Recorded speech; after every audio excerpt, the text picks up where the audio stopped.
Assalamualaikum warahmatullahi wabarakatuh. Hello everyone, my name is Baby Devara Hendry. Today is my 5th progress, mimicking the native speaker from video titled How Cultures Drive Behaviors by Julian. I was in Brussels. I was sitting on La Grande Place, which is a beautiful square in the center of the town. Suddenly, a man came and sat next to me and started talking to me. So I turned to him and I answered. Then I turned back and I asked myself, why is he talking to me? Suddenly, I realized, Julian, you are becoming Norwegian. So I turned to the man and I said, sorry, I live in a country where people don't speak to each other. The thing is, in Norway, it is not that people don't speak to each other. It's that socialization takes part in a much more frank and organized manner. I was not expecting this man as a stranger to come and talk to me. However, this is surprising because I come from the French-speaking part of Canada where that type of behavior is totally normal. However, my mental programming has changed.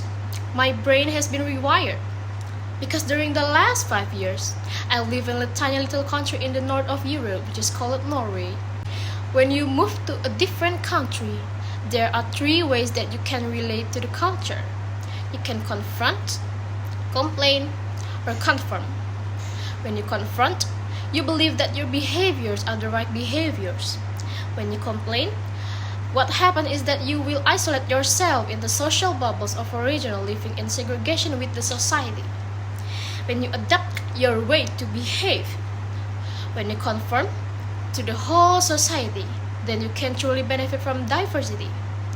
But that implies that you are observing, learning, understanding the behaviors of others, and adapting your own so that it fits with the behaviors of the society you're in. I was in the northeast of Spain, in the beautiful region of Catalonia, and I was there with a very good friend of mine. He is 2 meters tall, blonde hair, and blue eyes. We were visiting the beautiful region where they are making the cava, the Spanish sparkling wine. After the guided tour, we asked some more questions to the very charming guide that was there, and she was explaining us with passion about what she was doing. And then suddenly she stopped. She took a step aside, she took my friend, and she shook him. And then she looked at me and said, why is he not interested in what I'm saying? Because she was not getting the emotional feedback she was used to.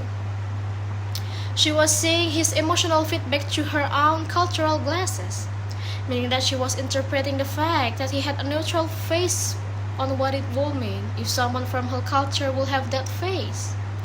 And that will mean that the person was not interested or didn't want to be there.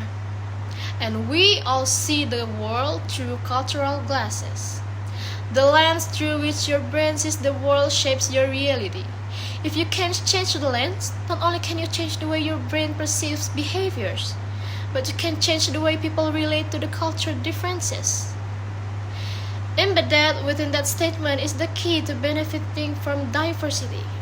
3 years ago, I was sitting on the board of director of one major university in Northern Europe, and I was representing 2,000 academic staff, and I wanted to become a better leader.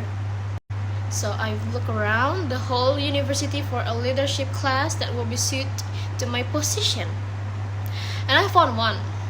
And I was thrilled because not only would I learn about leadership, but because I will also learn about how women lead.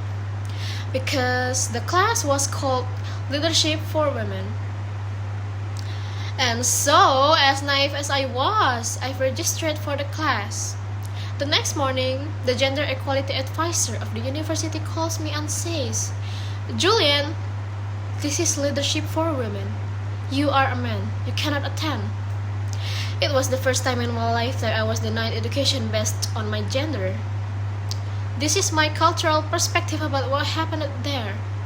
However, why is the university doing this? Because the government had been putting in place a scheme that allowed the university to take candidates in full academic position before someone takes higher academic training if the candidates can document leadership training. By offering leadership training only to women, the university was fast-forwarding to the track of women into full professorship position at a place where less than 20% of women had professorship. I call this equality of result, not equality of opportunity. Equality of result. I did not have the same opportunity to flourish to my full potential, but the result is that we have a balance in society.